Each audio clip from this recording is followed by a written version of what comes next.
أعوذ بالله السميع العليم من الشيطان الرجيم. بسم الله الرحمن الرحيم. الحمد لله والصلاة والسلام على رسول الله وعلى آله وأصحابه ومن والاه.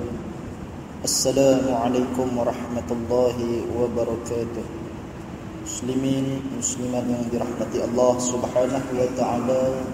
Alhamdulillah, kita bersyukur kepada Allah Subhanahu wa taala yang masih lagi memberikan kepada kita ruang dan peluang untuk berada di atas muka bumi Allah Subhanahu wa taala ini, untuk meneruskan ibadah kita kepada Allah, untuk meneruskan ketakwaan kita kepada Allah Subhanahu wa taala.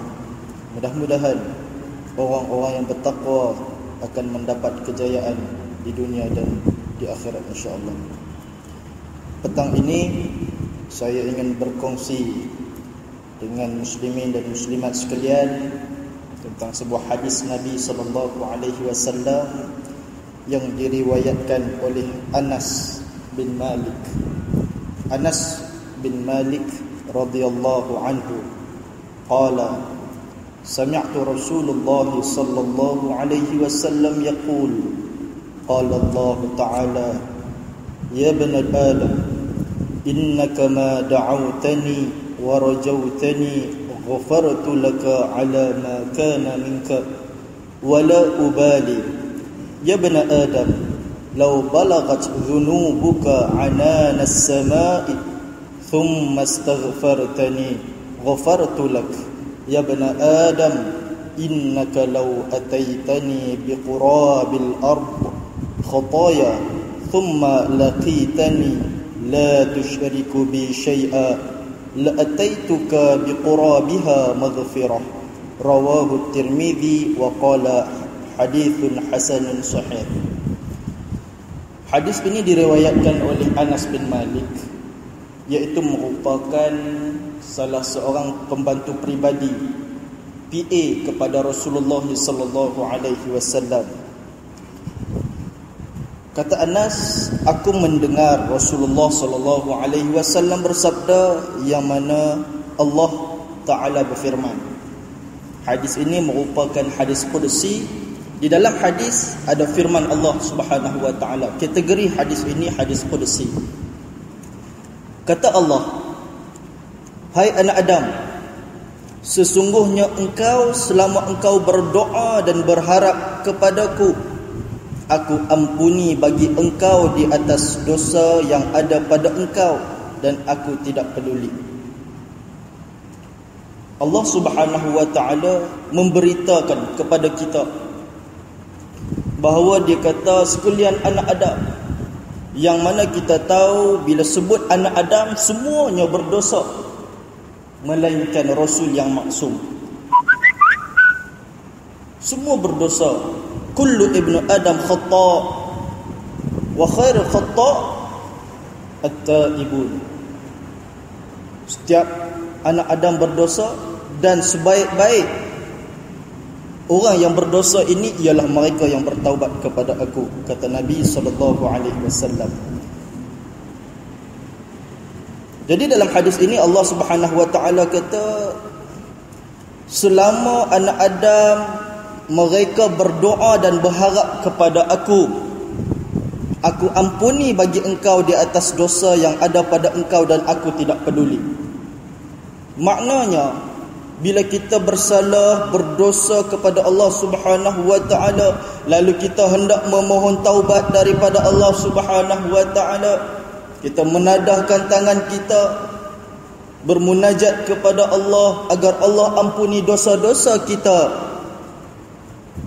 Selama kita berdoa dan berharap daripada Allah agar Allah hapuskan dosa-dosa kita, maka Allah akan makbulkan doa kita. Dan aku tidak peduli, kata Allah. Makna kata tak peduli banyak mana dosa kita sekalipun, Allah mampu untuk ampunkan. Yang penting kita berdoa dan juga berharap. Kadang-kadang ada orang doa tapi dia tak berharap. Doanya sekadar bacaan yang meniti di bibir sebagai kebiasaan. Dia dah hafal dah banyak doa. Rabbana hab lana min azwajina wa dhurriyyatina qurrata a'yun waj'alna lil muttaqina imama. Rabbana atina fid dunya hasanah wa fil akhirati hasanah wa qina adzabannar. Dia hafal benda tu, tetapi dia tak berharap. Dia baca tu sekadar baca, tapi dalam hati dia tidak ada harapan kepada Allah agar doa dia itu betul-betul dimakbulkan Allah. Kerana tidak ada harapan itu, Allah tak makbulkan doa dia. Tetapi seandainya kita berdoa kepada Allah dengan bersungguh-sungguh, dan dalam diri kita berharap Allah makbulkan doa kita, nescaya Allah akan makbulkan. Hai anak Adam, kata Allah lagi, kalau telah sampai sekalian dosa engkau ke awan langit, kemudian itu engkau memohon keampunanku, nescaya aku ampuni bagi engkau. Dosa kita tinggi melangit, kata Allah. Terlampau banyak dosa. Orang panggil apa? Membujur lalu, melintang patah. Apa saja jenis dosa ni, semua dia buat. Kalau dihimpun, himpun. Dosa dia tu tinggi melangit, kata Allah. Kalau dia nak bertaubat kepada Allah, dia mohon ampun daripada Allah dan berharap Allah ampunkan dosa dia, Allah pasti akan ampunkan. Hai anak Adam, kata Allah lagi, sesungguhnya engkau datang kepadaku dengan kesalahan-kesalahan sepenuh bumi ini, kemudian itu engkau menemui aku padahal tiada engkau mempersekutukan aku dengan sesuatu, nescaya aku berikan kepada engkau keampunan dengan sepenuh bumi. Allah kata kita ni buat macam-macam dosa, kalau dihimpunkan dosa kita ni penuh satu bumi. Atau kita cari cara mana pun tak boleh nak sampai penuh bumi. Tapi dosa ni senang dibuat, sampai kalau kita buat dia penuh bumi. Terlampau banyak dosa. Jadi kata Allah, bila kita mati dan berjumpa dengan Allah Subhanahu wa taala di hari akhirat kelak, dengan keadaan kita banyak dosa, tetapi dengan syarat kita tidak mempersekutukan Allah dengan sesuatu, maka Allah akan ampunkan dosa-dosa kita. Oh, orang yang banyak buat dosa seronok. Dia kata apa? Uish, aku melalui hadis ni aku faham aku boleh buat dosa. Sebab apa? Nanti hari akhirat aku banyak dosa, tapi aku tak mempersekutukan Allah, Allah akan ampunkan dosa. Dia tidak sebegitu. Kita kena faham hadis ini dan hak Allah.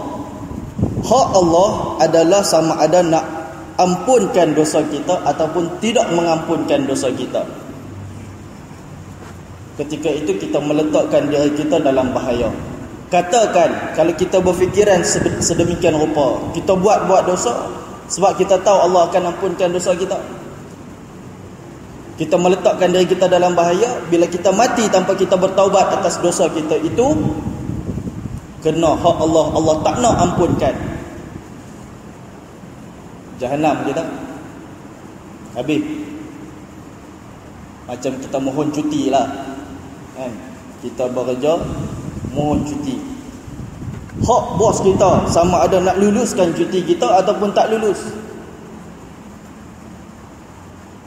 Begitulah hak Allah, nak ampunkan dosa kita ataupun tidak ampun. Kalau kita menghadap dia dengan banyaknya dosa kita tanpa kita bertaubat. Hadis ini merupakan hadis hasan lagi sahih. Dalam sebuah hadis yang lain, Allah Subhanahu wa taala berfirman, hadis qudsi juga. Kata Allah, barang siapa yang menghampiriku sejengkal, aku hampiri kepadanya sehasta. Kita dekat dengan Allah sedikit, Allah akan dekat dengan kita lebih banyak daripada kita nak dekat dengan Allah. Dan barang siapa menghampiriku sehasta, aku hampiri kepadanya sedepa. Dan barang siapa yang datang kepadaku dalam keadaan berjalan, aku datang kepadanya dalam keadaan berlari. Dan barang siapa menemui aku dengan kejahatan yang memenuhi bumi, padahal dia tidak mempersekutukan aku dengan sesuatu, aku menemui dia dengan keampunan yang memenuhi bumi. Allah bagi galakan kepada kita supaya kita sentiasa nak dekat dengan Allah.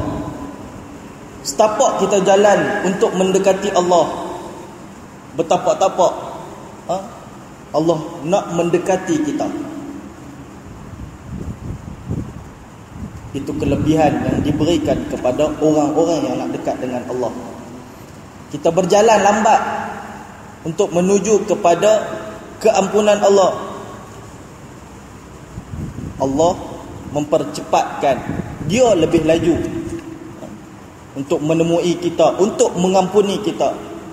Sehingga kan kita menemui Allah dalam keadaan dosa sepenuh bumi, kata Allah, padahal dengan syarat dia tidak mempersekutukan Allah dengan sesuatu, maka Allah akan memberi keampunannya juga sepenuh bumi. Muslimin muslimat yang dirahmati Allah Subhanahu wa taala.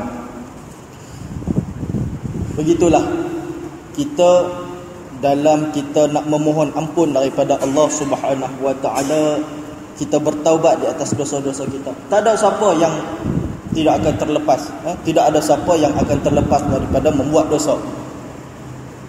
Sama ada dosa kecil ataupun dosa besar. Kadang-kadang kita memandang remeh dosa kecil, seolah-olah seperti lalat yang hinggap di batang hidung kita. Kita tepih, kita anggap benda itu kecil. Sedangkan orang mukmin, mereka menganggap dosa yang dibuat biarpun kecil seolah-olah macam gunung yang hendak menghempak mereka. Ini beza pandangan orang yang selalu buat dosa dengan orang yang mukmin, yang jarang-jarang dia buat dosa. Beza.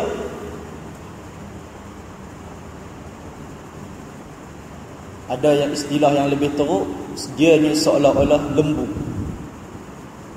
Lembu yang dia meragut rumput, datang seekor demi seekor lalat hingga ke badan dia. Tapi dia tak hiraukan, dia terus makan rumput tu. Datang lagi, hingga akhirnya lembu itu tidur dalam kekenyangan dan penuh lalat di badan dia. Ini pandangan yang diberikan kepada orang yang senantiasa buat dosa dan dia tak peduli ke dosa itu melekat pada diri dia. Dia teruskan kehidupan macam biasa, sehingga kan dia tidur tu dalam keadaan tubuh badan dia penuh dengan dosa. Allah Subhanahu wa taala ada berfirman dalam surah Muzammil ayat 20, kata Allah, a'udzu billahi minasyaitonir rajim, wastaghfirullaha innallaha ghafurur rahim. Dan mohonlah ampunan kepada Allah, sesungguhnya dia Maha Pengampun lagi Maha Mengasihani. Allah meminta kita supaya kita sentiasa minta ampun kepada Allah, sama ada dalam keadaan kita dah buat dosa ataupun lepas kita buat ibadah. Kalau lepas buat dosa boleh terima. Tetapi apa halnya lepas kita buat ibadah pun kita nak istighfar, minta ampun daripada Allah. Secara sedar tak sedar kita minta ampun daripada Allah ni lepas kita buat ibadah bila? Misalnya lepas sembahyang, lepas kita bagi salam, Assalamualaikum warahmatullahi, kemudian alhamdulillah, kita dah selesai sembahyang, kita sebut alhamdulillah. Kemudian selepas itu astaghfirullahalazim. Kenapa kita istighfar? Baik, kita akan jawab selepas azan insya-Allah.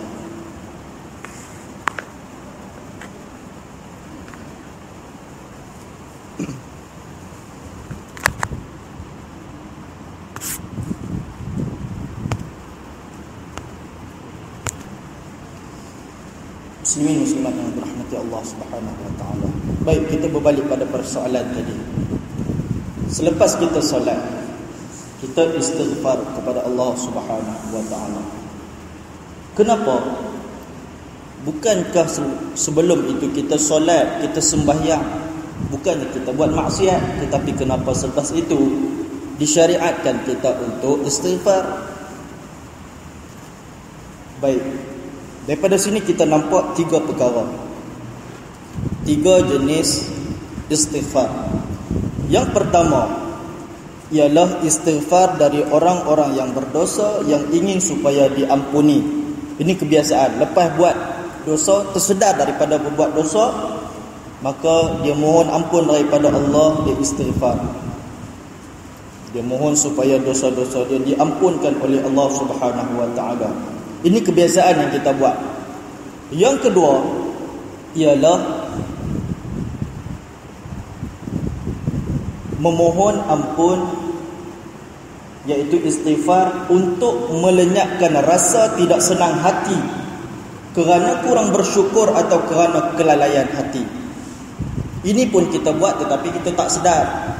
Kita solat, tetapi dalam solat itu, dalam ibadah kita rasa kita lalai, kita tidak khusyuk dalam sembahyang.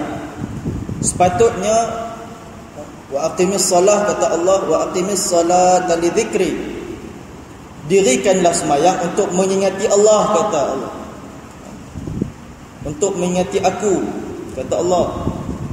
Tetapi yang kita ni mendirikan sembahyang, kita bukan ingat Allah. Kadang-kadang kita ingat bola, kadang-kadang kita ingat drama, kadang-kadang kita ingat nak makan.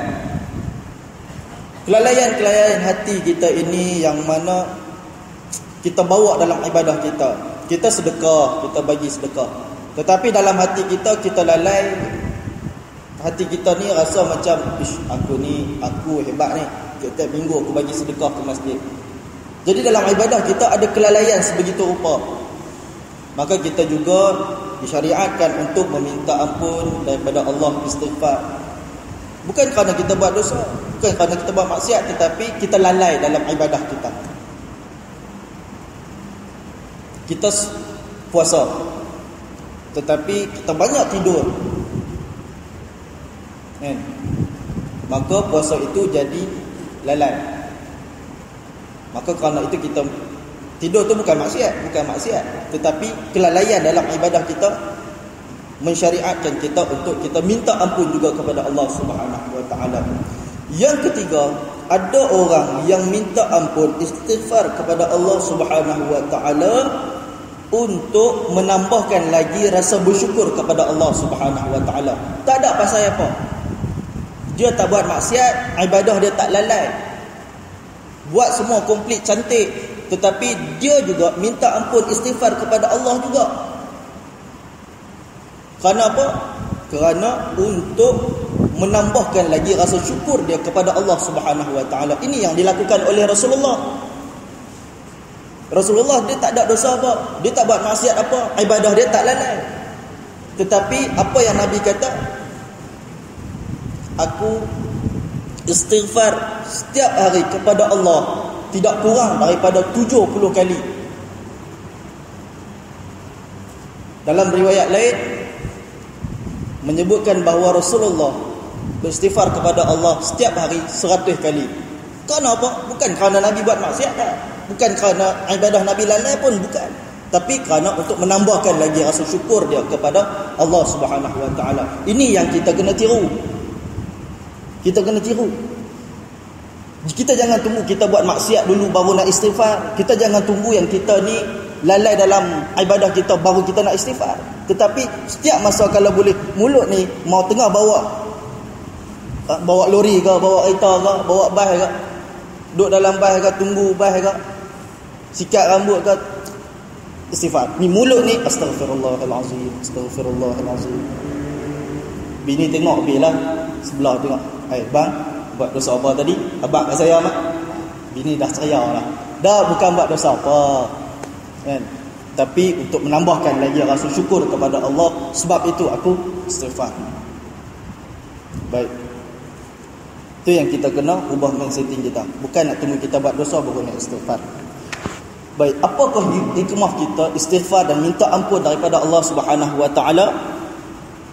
Yang pertama sekali, dia menghidupkan balik jiwa kita yang resah kerana dosa. Hati yang dah buat dosa ni, dia tak tenang. Dia akan dihantui oleh dosa-dosa dia. Walaupun kita nampak, oh bahagianya orang tu duk minum arak, balik rumah apa semua bergembira dekat pub apa semua, kita nampak macam seronok, nampak pada pandangan zahir seronok, tetapi hati dia tak tenang. Tak tenang. Sebab itu bila kita nak ubah diri kita ni daripada buat dosa, bila kita istighfar kepada Allah Subhanahu wa taala, itu akan menghidupkan balik jiwa kita yang tak tenang tu. Yang kedua, hikmah kita beristighfar ialah kita mendekatkan diri kepada Allah Subhanahu wa taala. Dalam hadis yang awal kita sebutkan tadi, kalau di kalangan hamba aku, kata Allah, berjalan kepada aku sejengkal, maka aku akan berjalan kepadanya sehasta. Mana kata kalau kita istighfar sekali, nak minta ampun daripada Allah Subhanahu wa taala dengan harapan Allah akan ampunkan, maka Allah akan bagi lebih daripada apa yang kita minta. Ataupun kita pergi berjalan kepada Allah, maknanya lambatnya kita nak bertaubat kepada Allah ni, kan? Tetapi Allah Subhanahu wa taala datang kepada kita dalam keadaan berlari. Bukanlah maksudnya lari zahir ni, kan? Allah tak boleh dibayangkan macam makhluk ni, kan? Mana kata hadis ini kita berjalan nak bertaubat kepada Allah ni lambat, slow, tetapi Allah cepat sahaja memberi pengampunan kepada kita, lebih cepat daripada kita nak minta ampun daripada Allah Subhanahu wa taala. Itu maksud dia. Maka dengan itu kita dengan Tuhan kita lebih dekat. Istighfar. Yang ketiga, meningkatkan ketakwaan diri kita. Setiap minggu kita duk dengar khatib beritahu awal-awal, ittaqullah usikum wa iyaya bittaqwallahi wa ta'ati. Aku berwasiat kepada kamu semua agar bertakwa kepada Allah Subhanahu wa taala dengan sebenar-benar takwa. Itu maksud. Dan taatlah kepada Allah dengan mengerjakan apa yang diperintahkan dan meninggalkan apa yang dilarang, maka itu yang disebut sebagai takwa. Salah satunya untuk meningkatkan takwa kita kepada Allah ialah dengan sentiasa mulut kita ni astaghfirullahalazim, astaghfirullahalazim, astaghfirullahalazim. Meningkatkan takwa kita. Takwa merupakan bekalan kita di hari akhirat. Yang keempat, membanteras tipu daya syaitan yang selama ini memerangkap manusia dengan dosa. Kita buat dosa ni atas dua sebab. Yang pertama, kita kena tipu dengan syaitan. Syaitan nampak benda maksiat itu sebagai satu yang cantik, yang indah. Kita tertipu dengan syaitan. Yang kedua, kita terikut dengan hawa nafsu kita sendiri. Itu sebab kita terjerumus dalam dosa. Baik. Bila kita istighfar, maka syaitan-syaitan yang dah menipu kita ni tepuk dahi. Dia kata, selama aku menipu ni, rupanya Allah dah ampunkan dia dah. Aku dah kalah. Syaitan sudah kalah bila kita istighfar kepada Allah. Tetapi dia takkan putus asa. Walaupun kali itu dia nampak, dia rasa dia kalah kali itu. Kita istighfar kepada Allah, maknanya kita mengalahkan iblis laknatullah alaih. Dan yang kelima, memperolehi kemuliaan dan anugerah Allah Ta'ala dalam hidup di dunia dan di akhirat. Kita tak tahu ini rahsia Allah. Allah nak bagi apa di atas dunia dan di hari akhirat bagi orang-orang yang sentiasa beristighfar. Tetapi pokoknya mendapat kemuliaan di atas dunia dan di hari akhirat. Mulia di atas dunia ni dengan bahagianya hidup, dengan tenangnya bersama anak dan isteri, dengan cukupnya rezeki. Itu kemuliaan di atas dunia. Kemuliaan di hari akhirat, diangkat sebagai ahli syurga. Itu sebaik-baik kemuliaan di hari akhirat. Muslimin muslimat yang dirahmati Allah Subhanahu wa taala, taubat dan istighfar kita ni juga bersyarat. Bukan sekadar boleh meniti di mulut semata-mata, tetapi hati kita ni tak bersungguh-sungguh taubat, itu belum lagi disebut sebagai taubat. Baik, taubat ni ada syarat dia. Yang pertama sekali syarat kita nak taubat ialah kita kena tinggalkan terus maksiat tu.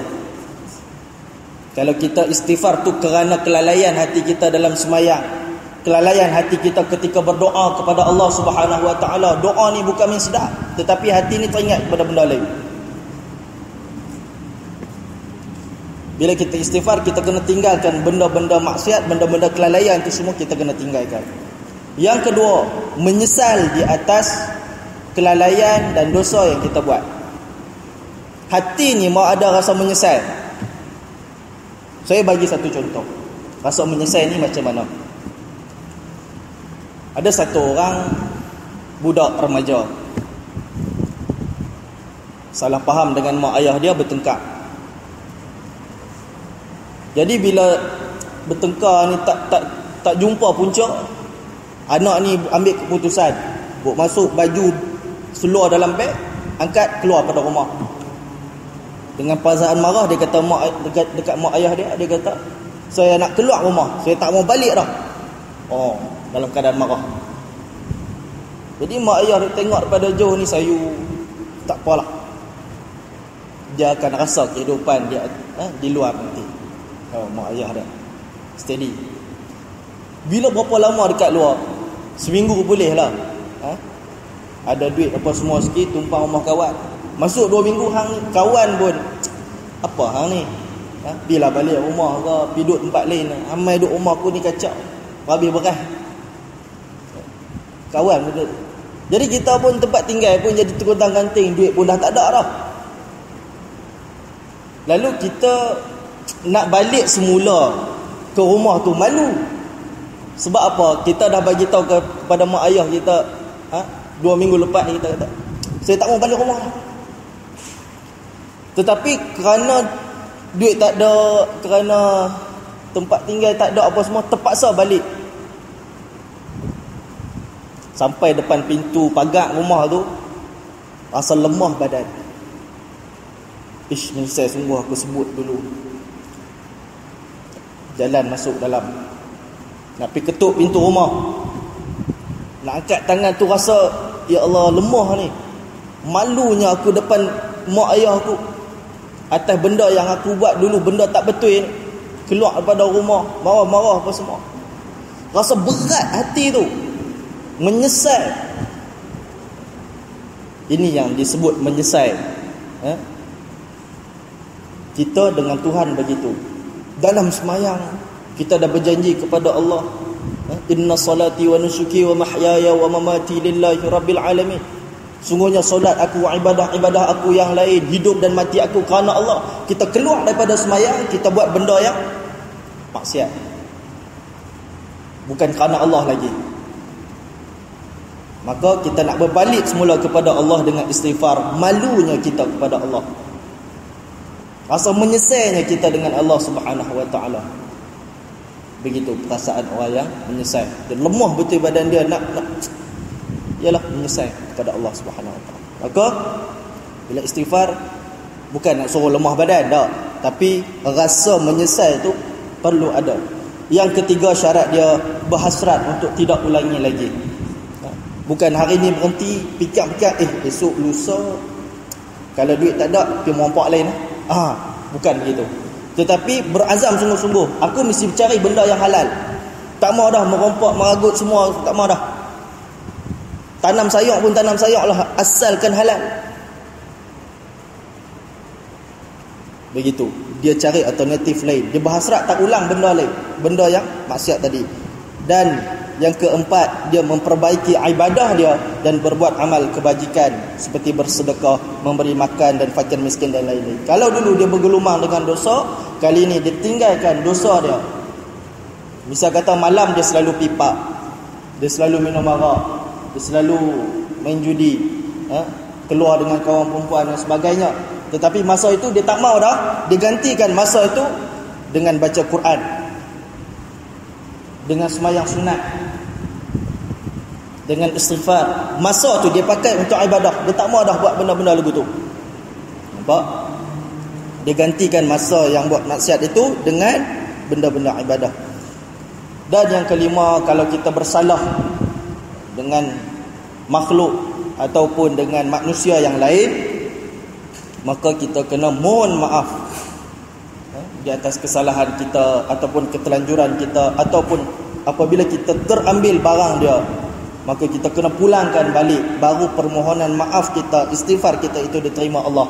Selagi mana kita tak pulangkan barang yang kita ambil, biarpun slipper yang kita ambil di masjid lepas sembahyang Jumaat, kita tak pulangkan kepada tuan dia, mai letak balik dia dekat masjid, tak bagi ke tuan dia, maka ketika itu dosa kita belum settle lagi, dan ini akan dipertanggungjawabkan di hari akhirat. Sebab itu dosa dengan manusia ni dia sangkut paut yang sangat susah. Kena orang tu dah mati dah, macam mana? Kena orang tu dah pindah pergi tempat lain, kita cari tak jumpa dah. Nak settle benda dengan manusia ni susah. Jadi sebab itu kita jangan cari pasal sebelum jadi pasal kepada kita. Baik, muslimin muslimat yang dirahmati Allah Subhanahu wa taala, saya kira cukup sekadar itu perbincangan kita tentang istighfar dan mohon ampun daripada Allah Subhanahu wa taala. Selain daripada ni, mungkin istighfar yang selalu kita baca lepas solat, astagfirullah, astagfirullah, astagfirullah. Selain itu Nabi juga ajar kepada kita sayyidul istighfar, iaitu penghulu istighfar. Kita dah biasa, ada orang yang dah biasa dah kan. Selain kita dah baca astagfirullah, astagfirullah, kadang dengar terapi zikir Hafiz Hamidun kan, sedap dengar, kita pun ikut astagfirullah, astagfirullah, ikut dia lah. Cara menyanyi pun boleh. Ada yang sayyidul istighfar, Allahumma anta rabbi la ilaha illa anta khalaqtani wa ana 'abduka wa ana 'ala 'ahdika wa wa'dika mastata'tu a'udzu bika min syarri ma sana'tu abu'u laka bi ni'matika 'alayya wa abu'u bi dhanbi faghfir li fa innahu la yaghfiru dzunuba illa anta. Panjangnya ustaz. Memang panjang. Nama pun penghulu. Nama pun penghulu. Penghulu ni dia istimewa lah. Kalau dalam masyarakat kita ni untuk penghulu, dia ni orang pandang istimewa dia. Job dia punya sign pun laku kan. Istimewanya dia. Jadi ada keistimewaan pada sayyidul istighfar ini, penghulu istighfar ini. So apa-apa jenis istighfar pun boleh, tak ada masalah. Ataupun kita ada selalu dengar tubna ilallah wa raja'na ilallah wa nadimna ala ma fa'alna. Aku bertaubat kepada Engkau ya Allah, tubna ilallah, wa raja'na ilallah, aku kembali kepada Engkau ya Allah, wa nadimna ala ma fa'alna, aku menyesal di atas dosa-dosa yang aku buat. Jenis istighfar macam tu orang boleh ikut kita, yang mana kita rasa senang, kita rasa boleh menusuk ke kalbu kita. Asalkan dalam hati kita bukan main-main, kita betul-betul berharap pengampunan Allah Subhanahu wa taala. Kesimpulan yang dapat kita ambil ialah yang pertama, dalam hadis yang kita bacakan awal tadi dan perbincangan-perbincangan kita menunjukkan Allah Subhanahu wa taala Maha Pengampun. Biarpun hamba-Nya datang kepadanya dengan 1001 dosa, Allah tetap Maha Pengampun asalkan kita berdoa dan memohon ampun kepada Allah serta berharap kepadanya. Yang kedua ialah tauhid dan i'tiqad kepada Allah Subhanahu wa taala. Selagi tauhid dan i'tiqad kita berlandaskan Islam, maka hak Allah untuk bagi ampun kepada kita. Tetapi kalau tauhid dan akidah kita terpesong dan kita buat lain-lain amal soleh kita buat, tetapi akidah kita terpesong, maka Allah takkan terima amalan-amalan baik dia itu, melainkan apabila akidah dia berteraskan akidah Islam sahaja. Jadi cukup sekadar tu mudah-mudahan dapat kita ambil iktibar dan kita amalkan istighfar ini saban hari. Sebab apa? Bukan kerana kita melakukan dosa saja, bahkan untuk istighfar ke atas kelalaian kita dalam ibadah kita, tak khusyuk dalam sembahyang, tak khusyuk dalam doa, puasa tapi tidur banyak dan sebagainya. Dan juga yang ketiga, kita istighfar kerana untuk menambahkan lagi rasa syukur kepada Allah Subhanahu wa taala sebagaimana yang Nabi sallallahu alaihi wasallam laksanakan. Wallahu a'lam. Assalamualaikum warahmatullahi wabarakatuh.